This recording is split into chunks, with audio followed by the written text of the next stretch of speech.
survey. Dito po tayo ngayon sa loob ng Saraw Compound.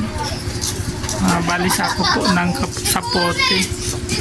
So si Ate Luningning Cruz po ang ating bagong scout ngayon.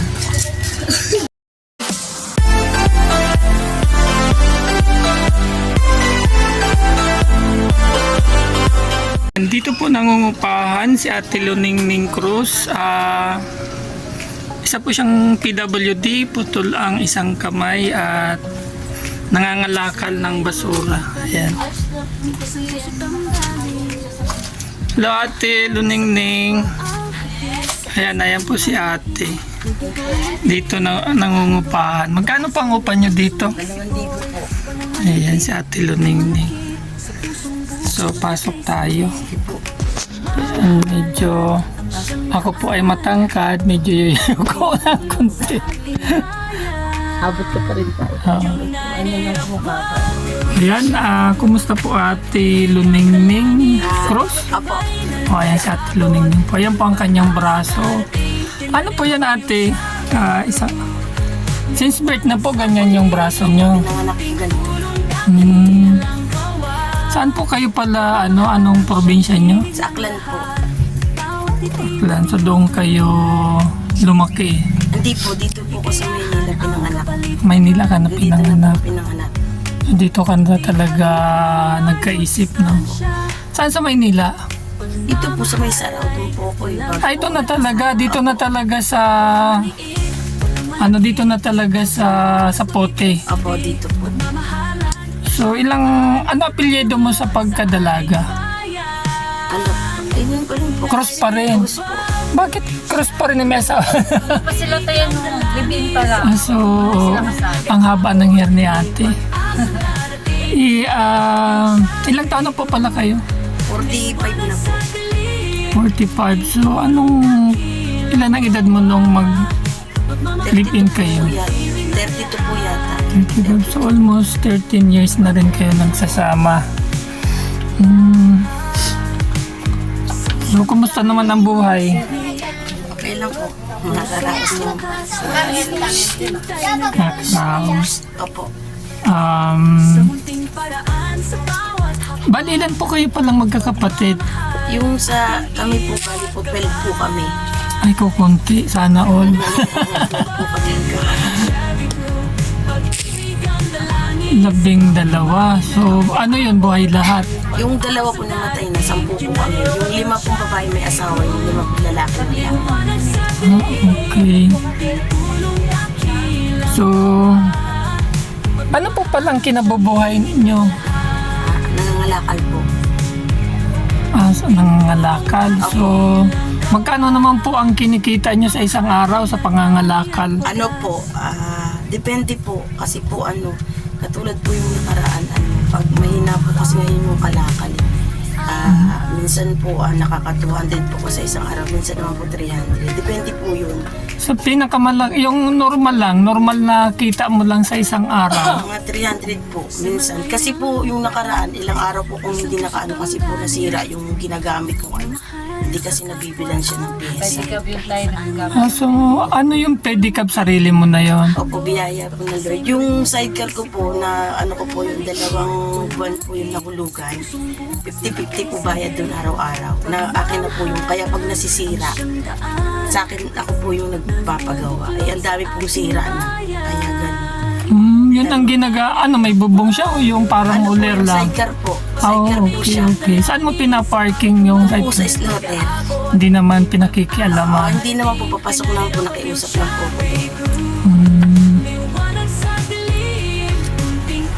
So si si husband, kumusta naman? Okay lang naman po. Ngayon po nakapasok. Mga nakaraan po kasi wala siyang trabaho. Pero ngayon po naka-extra po siya kung nagko-contraction po. Construction ng Oo. ang hanap buhay ng husband nyo.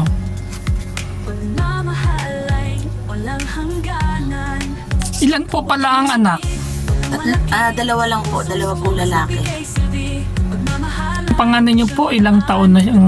11 po. 11 po. Yung bunso ko po 9 years old po. 11, yung 11, anong grade niya? Grade 6 na po. Grade 6 yung panganay. Yung Opo, grade sumunod, 4 po. Grade 4 po. oh, babae, lalaki. Pareho pong lalaki. Wow, may tagapagtanggol ka na pagdating na. may tagapagtanggol ka na. Opo. So yung pong pangangalakan niyo, everyday ba yan o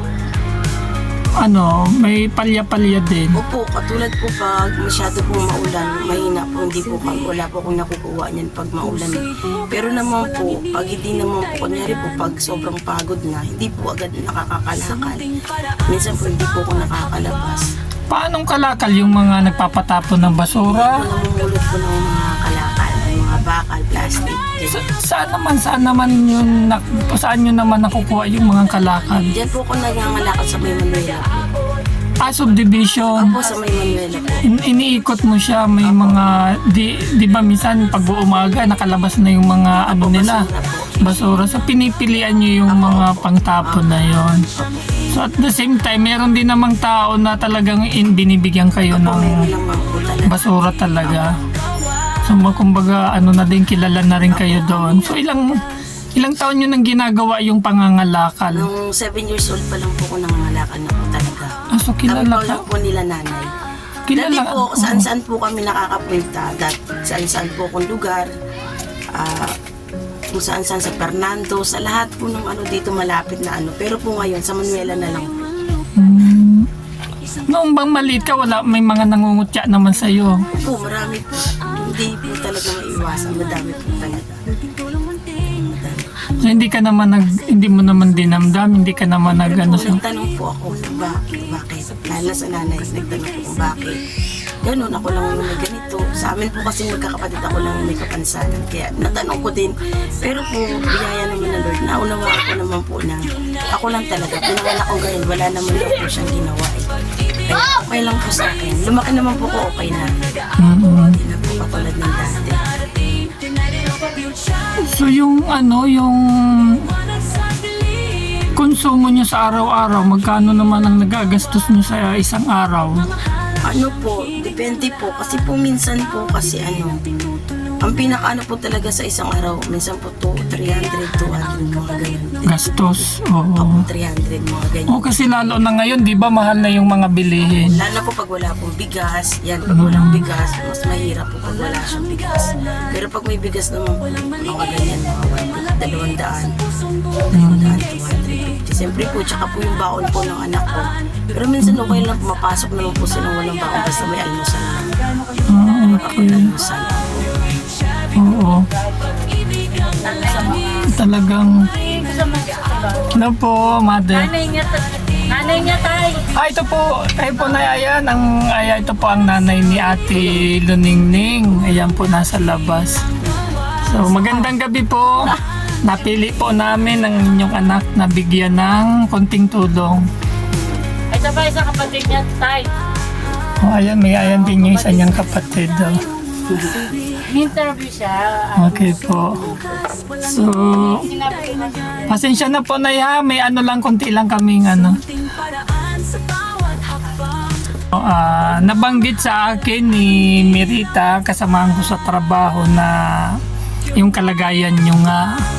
So, sabi ko, hindi naman ako nagdalawang isip na puntahan kayo dahil yun po ang layunin ng aming grupo, Team United OFW Charity Group, na magpaabot ng konting tulong sa mga taong labis na nangangailangan, PWD, senior, at yun talagang medyo hirap sa buhay. So po kami, 22 kaming officers and members at may 6 kami na special sponsor. Ayan, at pagpasensyahan nyo na po ang aming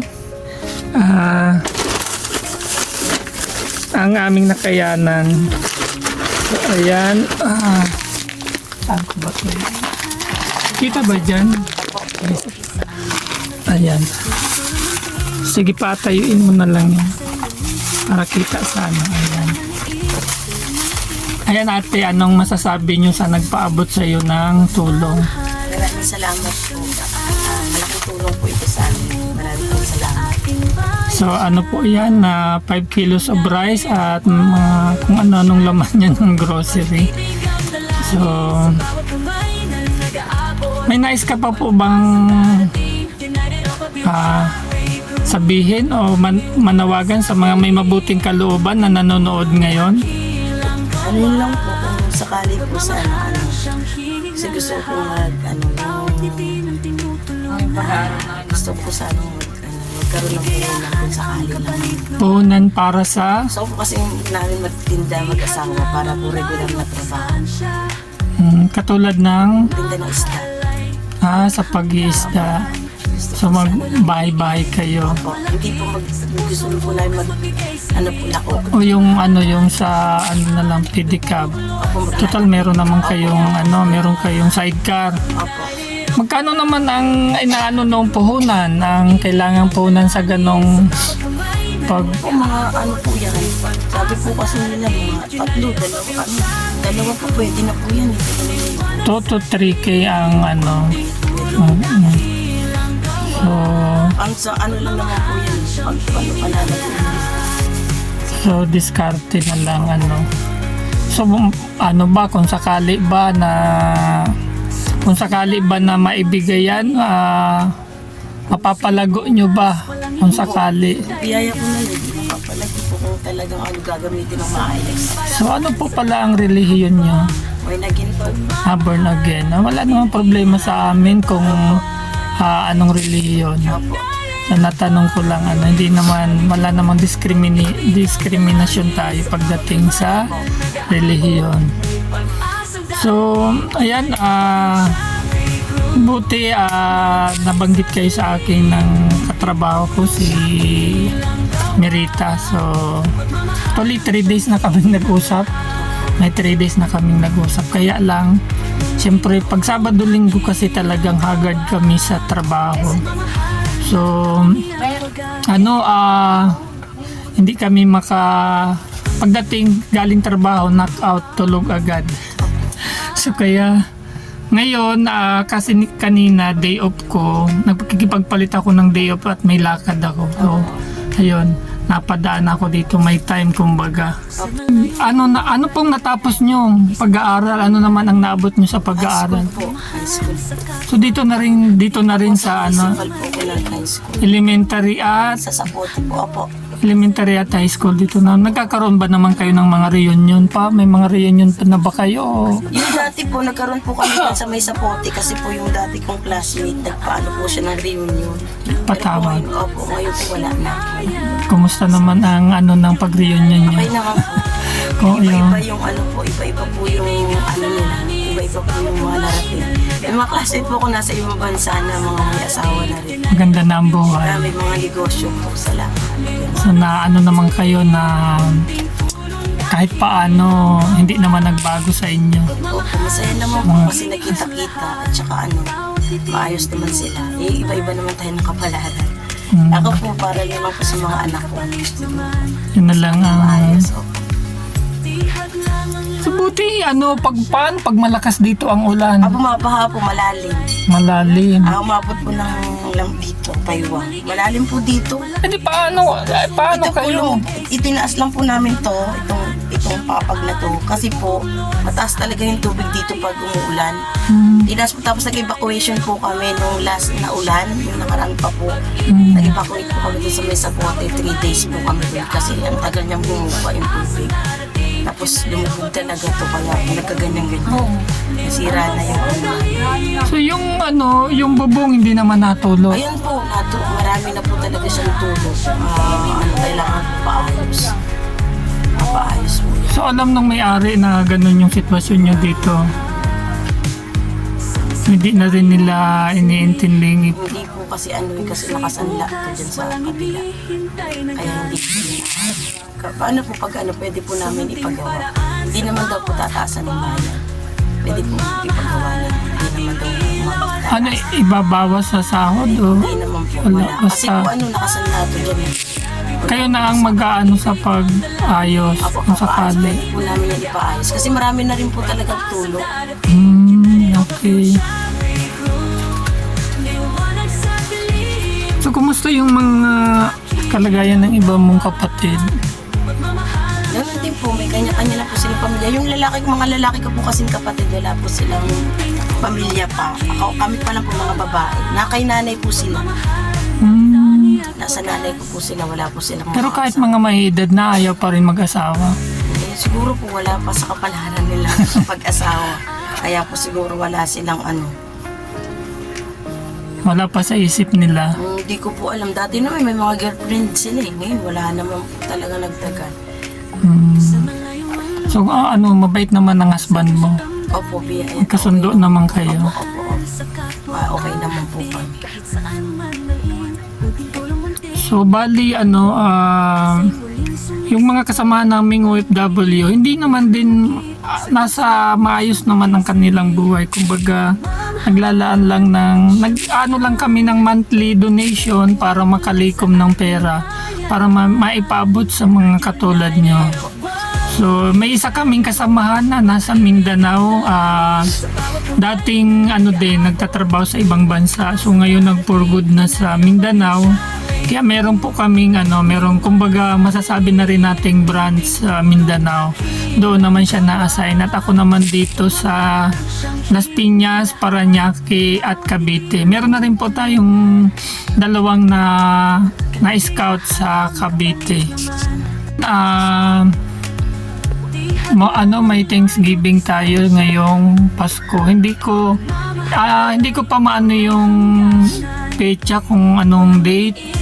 Basta meron pa tayong Nitsube na package na ibibigay sa inyo ang aming team, ang aming mga kasamahang OFW charity group. So, siguro sabihin ko na lang sa katrabaho ko kung anong date at doon tayo sa bahay kahit konti magsalo-salo tayo. Ano ba, marunong ka rin kumanta? Ay, magaling yan. Oh, ayan. Magaling yan. O sige, malay mo, doon ka ma-discover. Maano lang tayo, wag lang tayong makalimot sa Panginoon. Pray lang tayo, malay mo. Merong may magandang kalooban na makapanood sa iyo at di natin masabi. So hindi ka naman nahihirapan sa araw-araw kasi 'di ba Sanay naman po. malaking kawalan din kumbaga. Yung dati po, yung wala pa akong asawa. Pero ngayon po okay lang naman. Sanay naman po ako. Kaya ko naman po lahat po ng gawain. Kaya na. Ano ang madalas nung naalala mo pa ba nung kabataan mo? Anong madalas na sabihin sa iyo nung mga bullying ng mga bata? So, butol kamay, gano'n. Yan. Kamay, mahirap ka, ganyan. Normal naman po yun. Pero siyempre, 'di ba, alam mo naman pag bata, siyempre minsan ka na lang, nagmumukmuk ka na lang, minsan umiiyak. Opo, masakit po siyempre. Naano mo talaga noong kabataan mo, dumating ka talaga sa part na gano'n. Opo. At natanong mo pa yung nanay mo, Tinanong ko po kasi siya. ano naman sagot ng mother mo Wala sa'yo? naman daw po, pinanganak naman daw po kung gano'n. Wala naman daw siyang ininom. Kaya po, siyempre, alam ko naman po yun. Wala talaga. Ganun talaga binigay po sa akin. Ganun talaga ang buhay, Pero pasalamat pa rin tayo sa magulang dahil walang ibang magmamahal sa atin kundi ang magulang. Talagang ginapang naman kayo kahit paano. Opo. So hindi nakarating ka na ng Aklan? Hindi Dati pa. po, nakapunta na po ako. Isang beses pa lang po nung buhay pa po yung tatay ko. Kasi po wala na si tatay. Dati po yun, bata pa po kami. Di ba ang Aklan malapit sa resort? Boracay? O Boracay. po. Malapit po yun doon. Pero di pa po ako nakarating ng Boracay. Aklan lang. Hindi ko pa po yung narating. Kasi di ba parang sentro ang Aklan? Opo. Pinakabayan. Malayo po daw yun. Magsasakay ka pa ng lansya yata. Hindi ko po alam kung anong sasakyan doon bago makapunta.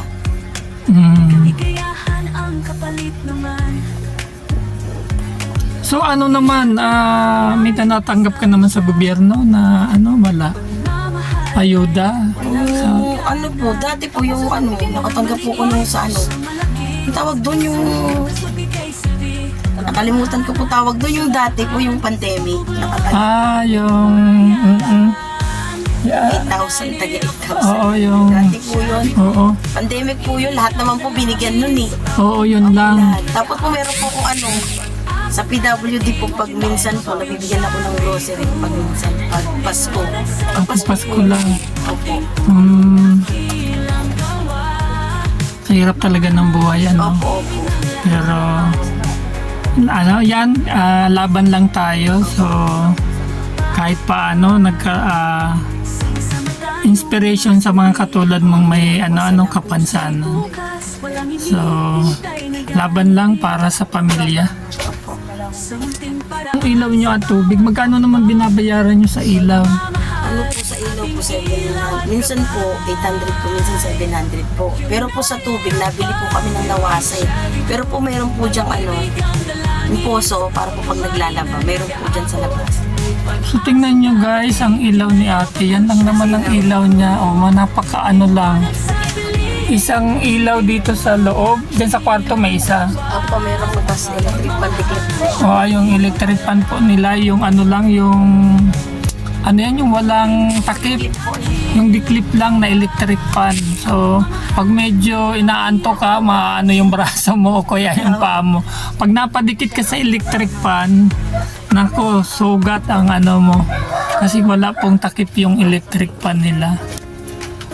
So, paano magkakasama kayo dyan sa higaan? Paano pag naglalambing si mister? Siyempre po meron yung strategy. Ayan ang gusto ko kay ate. Ganun yan. Oo, para kahit naman kami ng wife ko, kasi kami yung tinitirhan din namin dati, may double deck naman kami. So yung yung mga maliit pa nasa taas, kami sa baba. So 4 kami.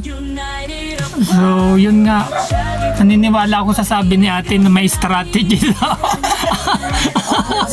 Pero siyempre po, may pangarap din kami makaano ng bahay. Mahal po talaga paupahan ngayon. Sobrang po talaga mahal. So may ganito lang yan na pag sakaling merong biyaya, kahit pa barya-barya mag-ipon. Kasi pa 5 piso, 10 piso. Kasi pag naipon yan, tsaka ang gulong ng palad minsan nasa taas, minsan nasa baba. So pananalig lang sa Diyos at sabayan ng sipag at iba yung diskarte. Ayan, maraming salamat sa pagpaunlak nyo sa amin. At kami ng Team United OFW Charity Group ay nandito para umalalay sa mga katulad nyong may kapansanan na talagang alam naming nangangailangan. Kitang-kita naman sa sitwasyon nyo dito na kailangan talaga kayong mabigyan ng kunting tulong. So good luck and God bless us all. Mapapanood nyo po ang video sa Team United OFW Charity Group. Yung po ang pinaka main channel ng aming grupo. So banggitin ko na lang sa aking kasamahan sa trabaho kung na-upload na ang inyong So may mga cellphone naman ang kapatid mo. Apo. So ayun, pa-subscribe nyo na lang Team United OFW Charity Group. Apo, salamat. So yung listahan ng grupo namin, ibigay ko rin sa iyo sa sunod nating pagkikita. So para ma-share nyo rin sa inyong mga kakilala, para mas marami pa tayong maabutan ng tulong. So ayan,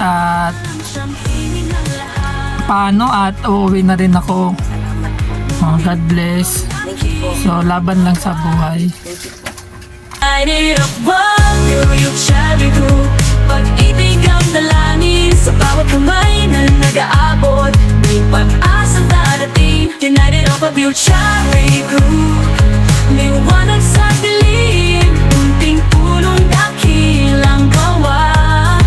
Pagmamahal ang siyang hingig ng lahat. Sa malayong ang lupain, iisang puso't damdamin. Pagmamahal sa kapwa ang hatid kahit saan man dalhin. Munting tulong, munting handog, pag-asa'y muling sumisibol. Walang maliit, walang malaki, sa pusong bukas mabigay silbi. Pagmamahalan ang siyang daan, nagbubuklod sa ating bayan. United of one, Youth Cherry Group. Pag-ibig ang dalangin sa bawat kamay na nag-aabot. May pag-asang darating, United of a Youth Cherry Group. Liwanag sa dilim, unting pulong dakilang gawa. Pagmamahal ang siyang himig ng lahat. Tao sa malayong ang lupain, iisang puso't damdamin. Pagmamahal sa kapwa ang hatid kahit saan man dalhin. Munting tulong, munting handog, pag-asa'y muling sumisibol. Walang maliit, walang malaki, sa pusong bukas mabigay silbi. Pagmamahalan ang siyang daan, nagbubuklod sa ating bayan. United of one, Youth Cherry Group. Pag-ibig ang dalangin sa bawat kamay na nag-aabot. May pag-asang darating, United of a Youth Cherry Group. Liwanag sa dilim, unting pulong dakilang gawa. Pagmamahal ang siyang himig ng lahat. Tao sa malayong ang lupain, iisang puso't damdamin. Pagmamahal sa kapwa ang hatid kahit saan man dalhin. Munting tulong, munting handog, pag-asa'y muling sumisibol. Walang maliit, walang malaki, sa pusong bukas mabigay silbi. Pagmamahalan ang siyang daan, nagbubuklod sa ating bayan. United of one, Youth Cherry Group. Pag-ibig ang dalangin, United of a Youth Cherry Group. Liwanag sa dilim, unting pulong dakilang gawa. Pagmamahal ang siyang himig ng lahat.